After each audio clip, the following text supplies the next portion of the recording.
welcome to another video. My name is Sumayyah, aka Sumi. If this is your first time here, make sure you like, subscribe, and turn on those notifications. I release videos on the regular, and they cover a lot of things with pregnancy, birth, and postpartum. We go into some little tricks and tips for sacred entrepreneurs, and also a tad bit of lifestyle and a nice amount of content as well for birth workers. I'm gonna go into what that means to me in this video actually. So this video, I'm gonna talk about why I no longer call myself a doula, why I'm divesting completely from the doula industry or the doula profession and the business of being and becoming a doula, and where I think we should be going and what I am now doing with that space in my practice, in my organization. So I have known I wanted to be a birth worker since I was a very small girl. Let me go back. I've known I wanted to be a midwife since I was a small girl. I have an auntie, a play auntie, who is a midwife, and I met her when I was probably around about 12 years old. We were in a dance company together, an African dance company in the Bay Area in California. And I remember I overheard her one time talking to another person describing something that they had did together. And I realized that it was a birth. The birth had happened at home, and that she was what she called the midwife. I had never heard that word before. And I just felt my whole, like a full body, hell yes. It was like so tingly and exciting. And that moment I knew that that was exactly what I was created to do, was to be a midwife. So after that, around 12, 13 years old, every single thing in my life was going towards becoming a midwife. And then through her, I learned about what a doula was, and that it was kind of proposed to me that a doula is the first step to becoming a midwife. That's how I was always introduced to being a doula, okay?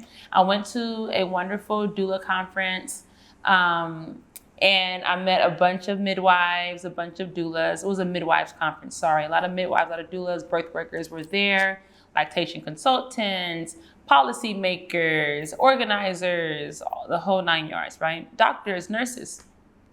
And I felt so alive. By this age, I was probably like 17, 18 years old. I felt so alive. I was like, these are my people. Like, this is exactly what I want to be doing. I would sit in the workshops like, yes, what she's talking about, that's what I want to be doing. I want to be giving that workshop one day. I want to travel the world doing this work. I want to remember all of these practices. This is exactly what I want to do with my time in this earth realm. I was so confident. And everyone who knew me knew that I was going to be a midwife. So then I went to college, reluctantly, a 4-year undergraduate program. I wanted to go straight to midwifery school. My mom was like, no, you are only 17, 18 years old. You need to go experience life first before you're catching people's babies. And it didn't make sense. I kind of rolled my eyes all the way through to my undergraduate program. I was so over the program at some point. I was feeling really uninspired, which I didn't know what to do with that. Like, I kind of wanted to drop out basically, but it's like I was so close that it didn't really, to me in my head, it didn't make sense to drop out. And then I learned about studying abroad program. I was like, yes, give it to me. So I did my last year abroad in Ghana, West Africa. And I just went because I wanted to escape and go somewhere that interested me. And it felt more like a spiritual journey than it did like this academic journey, So I didn't look at any of the academic requirements, honestly. So when I got there, I learned that I needed to pick an internship.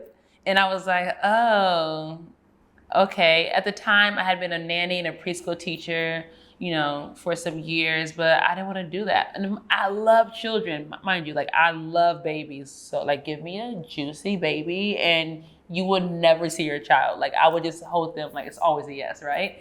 And I just was like, I don't want to be around nobody's kids. I don't know what I want to do. And she was like, the director of the program, here goes a binder of hundreds of options. I'm sure you'll find something. I've never had a student not find something that inspired them in here. I'm like, okay. And I closed the binder I'm like, yeah, nothing in here really sparked my interest. And she's like, what the fuck, dude? Like, I shouldn't say that, but she was looking at me like, really? There's like hundreds of things. You can't find one thing to do while you're here. She was like, so what do you want to be when you grow up? A midwife. And she was like, okay, perfect. I know a birth center. It's like, I know a person that knows a person that knows a person that has a birth center. Here it is. I think it's on this corner, kind of in this area. I'm like on this whole conquest of finding this birth center that following Monday. I don't know what day of the week, maybe it's like a Wednesday or Thursday. And I was like so excited the whole weekend, you know, getting ready.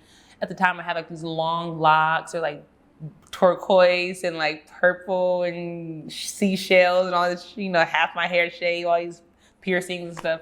And she's like, take all that out and try to look as conservative as possible. I'm like the opposite of conservative. So I did my best. And I put on like this little like dress that I got from like a local market and like these little like dorky looking shoes, dorky to me. And I get to the birth center and she's like, who are you?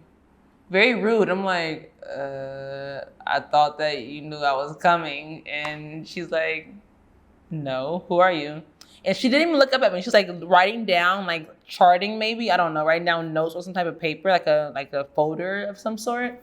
And I'm just sitting there like sweating now. I'm like, oh, okay, this is so awkward. Long story short, I ended up working there for the whole year that I was studying abroad. And I caught my first babies there, cut my first umbilical cords, palpated, like learning how to like touch a pregnant belly to assess the health of the baby and the pregnant person. And I was just like walking on sunshine. I actually stopped going to my classes because I just had to be at the birth center every day. Like it was just like this obsession, like an addiction almost. Like I had not felt that alive ever in my life. Like I could do it forever and ever. And I came back home like I need to figure out how to become a midwife. Yesterday, I did. I figured it out. And now today I am a traditional full spectrum midwife. And I feel so honored saying that because not many of us in this world, honestly, especially like as young as me, especially coming from the US. But I've been so deliberate and intentional in my journey. And during that time of me studying traditional midwifery, the community that I was in was like, Sumi, I was already a doula, mind you, when I went to Ghana, okay? Sumi, I want to be a doula. I was working as a doula alongside being, you know, studying to be a midwife. And I'll like leave, travel the world, come back, leave, travel the world, come back. And when I came back, I'll be working as a doula, mostly supporting people really in all settings. But at first it was like a lot of hospitals and it started to trickle off to pretty much only home births, right? I started to do doula trainings in 2015. So like a few years after I came back from Ghana, I did doula trainings. And I had never took a doula training.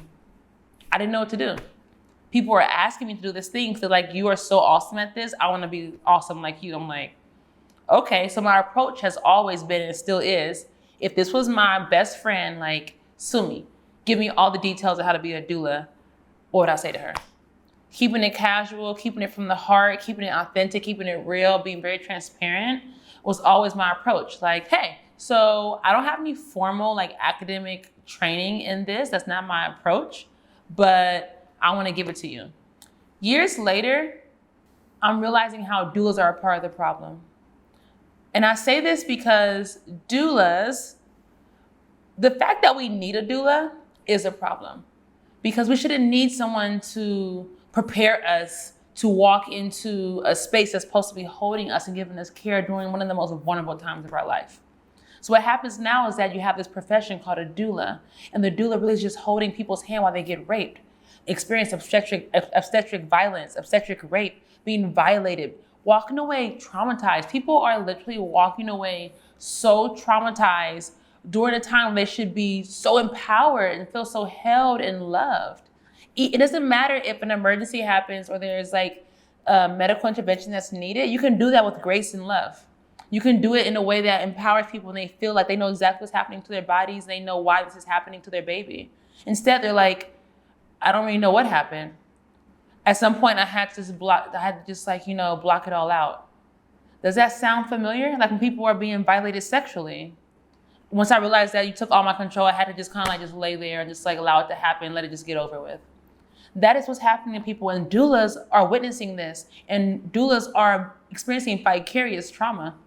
Most doulas, honestly, are not really doing this work more than about 3 to 5 years. There's very few people who are doing it longer than that because they can't stomach it anymore. They can't take it anymore. And now we're proposed to sit in a prenatal to prepare somebody during a doula consult, a doula appointment, to go get traumatized. And we're being lied to that a birth plan is going to help them. If you need a sex plan with someone, should you be having sex with them? And because the things on a birth plan are simple, y'all. It's like, I want to drink water. I want to get up out the bed. Please knock before you enter the room. Please tell me what's happening with my body. Please don't do anything that without my consent. That's what's on people's birth plans. And it's so sad that we have to do that. And it's so sad we need a whole profession, a whole industry to try to protect and hold women while they're giving birth. It's so sad. And the fact that we are not sitting at going to the root of the problem, that the root of the problem is that we need providers who actually are practicing humanized practices, who are actually practicing consent. And all of our focus is on doulas. We need more doulas. And we're being lied to that more doulas mean better outcomes. When the truth of the matter is that doula is just a scapegoat for the heinous, disgusting practices of the medical industrial complex that puts profit over people. More concerned with covering their ass to prevent a lawsuit than they actually are of how is this baby's first experiences in this world?